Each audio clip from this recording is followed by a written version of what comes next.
Oh, Jerome Powell's gonna be more pissed than I am today because I feel like crap. I think I feel worse today. But anyway, I can almost guarantee that Jerome Powell woke up this morning and he's like, "Am I a joke to you?" Okay, that was not a good impression, but that the vision right there is leading stocks to go lower. So, what happened? No, it's not the coupon expiration that happens tonight. Remember, lifetime access goes away, so you may as well buy it before. If that coupon stops working, lifetime access goes away. As long as the coupon's working, you got lifetime access. So take advantage of that, specifically in the Path to Wealth course. But anyway, what happened? Well, something equally bad. Let's discuss that. So the 1970s were obviously marked by high inflation. Inflation that was so high that we coined the phrase getting Paul Volckered, which is now synonymous with the Federal Reserve pulling the rug out from under you as they raise rates so high to beat inflation down. Well, just to make this clear, right now we're sitting at a Fed funds rate of 3.25% to try to kill inflation that's pretty sticky around 8.2%.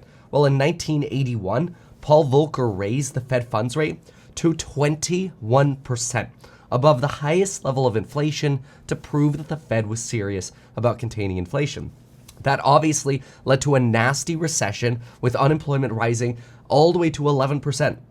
We're like 3.5% unemployment now. That was 11% back then because of what Paul Volcker did to the markets and to the economy. Well, Paul Volcker's plan worked. Inflation fell. Within about a year, just roughly a year later, by October of 1982, inflation fell to 5%. It fell over 10%, from over 15% down to 5%. And the Fed was able to drop their Fed funds rate from 21% to 9%, slowly then and methodically reducing the Fed funds rate thereafter to make sure that they would keep inflation down and to make sure it didn't pop up again. Well, this obviously led a lot of comparisons over the past year here to, will Jerome Powell have to be like Paul Volcker? Will we have to raise the Fed funds rate to be higher than the level of sticky inflation, which might be like an 8 or 9% Fed funds rate? So far, the answer has been no. But every single time we have a Fed meeting, we keep raising our expectation of how high the Fed is going to have to go. Originally, the Fed told us they were just going to go to 0.9% by the end of 2022, and now we're looking at 4% by the end of 2022. Expectations have totally changed. So, speaking of expectations, inflation expectations have been pretty low. And that's because it seems like most people are under the impression that inflation is going to go away, that to some extent inflation is still transitory, it's just transitory for longer. I mean, I really don't think there are many of us who are like, oh, inflation's going to be, 8% for the next 5 or 10 years. I think most of us would agree that it's way too high now, and it's going to trend down. Now, how quickly it trends down is where the debate comes in. But it's certainly not the level of inflation that we had in the 1970s. And one of the core differences between then and now has to do with inflation expectations.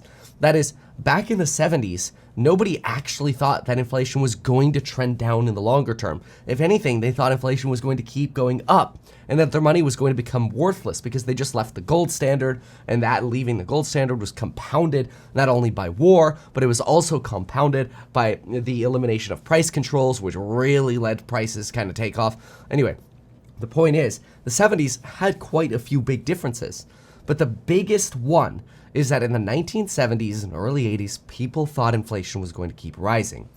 And folks, so far, that has not been the case. And Jerome Powell has cheered that. He's told us that so far inflation expectations are anchored, and this is a good thing. But we do need to raise rates now aggressively, get to a level and pause there, that expectations are low and actually get inflation down. Well, what did we have the pleasure of discovering this morning? Well, we got to discover that the University of Michigan inflation expectations and retail data came out. And while retail sales were mostly flat and slightly below expectations, a sign that the Fed is actually starting to finally take some of that heat out of the economy, barely though, consumer expectations for inflation missed. The one-year expected inflation rate was 4.7% in the prior report. And it's been trending down. It's actually been trending down as if the Fed has been working expectations down.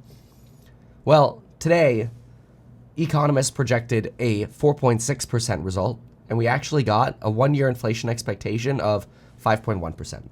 That's an entire half percentage point higher than expected. It's higher than any of the reports we've had in the last 6 months. And while it's subject to revisions, it's leading the market down. Because Jerome Powell is regularly referred to his success in keeping expectations down. And there are two types of expectations. One is the expectation of consumers, which just shot up, which is not great. And the second is the expectation of inflation in markets. Here is the market's expectation for inflation. And you can see we bottomed out right at the end of September, but so far in October, we've been rising. Now we're lower than really where we've been most of the year, which is a good sign that market expectations for inflation are still somewhat anchored. But when we zoom out over the last 5 years, we're still pretty high. We're well above the highest level that we saw over here. I'll hide myself for a moment. Over here in 2018, we're well above that. And so now that we're trending up again, though, is a little bit of a risk factor. And I think that's why we're seeing very upset stock markets today. Why? Because if these inflation expectations go out of control, it increases the odds that the Fed has to increase their terminal Fed funds rate. And then we're going to get that kind of drop that Jamie Dimon just warned about. Inflation, which is higher than people thought and stickier because of wages and a whole bunch of stuff. Higher rates. If you go back a while ago, people expected 3 would be the top. Now it's 4. They may, 4 to 4.5 may be the number. It may have to go higher. My gut tells me higher. And there's no example we have inflation coming down very rapidly over a 3 or 4 year period, down to 2%. And then, of course, this QT. We've never had QT before. It's a dramatic change in the flow of funds around the world. Central banks selling, governments are selling, foreign exchange matters are selling, banks don't have to buy anymore. And so it's just kind of an unknown quality there. And then the war, which I put in the category as a major, we really don't know the full effect, how it's going to end, what's going to happen. Oil is fragile, oil prices are fragile, supply is fragile, supply chains in oil and gas and food are fragile. It's bad.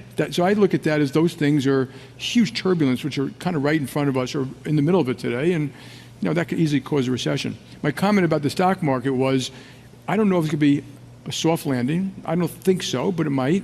Mild recession or a tough recession. My point, in the tough recession, you would expect the market on another 20 or 30%. I'm not going to give odds across those three things, but for all of us who have to worry about risk, of course you should plan for those things. As a bank, my job is to serve my client regardless of those outcomes, which is what I mostly worry about. The silver lining is that the Western world, maybe because of Ukraine, that the Western world, meaning America, Europe, Japan, Korea, Philippines, Australia, get its act together and understand how serious, if we want to defend freedom, democracy, freedom of rights, freedom of speech, free enterprise, for the next 100 years, we have got to get this right. And it seems like we're getting together. That's the part I like. Okay, so you heard it from Jamie Dimon. 20 to 30% more downside is what you need to be prepared for. And even though JP Morgan reported earnings this morning showing resilient businesses and a resilient consumer, all it does is reiterate the first thing Jamie Dimon says. Rates might have to go higher. That terminal rate is probably going to skew to a higher side because inflation is being stickier, and that's possibly going to lead to more pain in the stock market. Yikes. Anyway, check out that coupon code down below. If you want to get up to 12 free stocks, also use the metkevin.com/links link down there. Scroll over to Webull, metkevin.com/Webull. Get yourself up to 12 free stocks by signing up for Webull, metkevin.com/Webull. Thanks. Bye.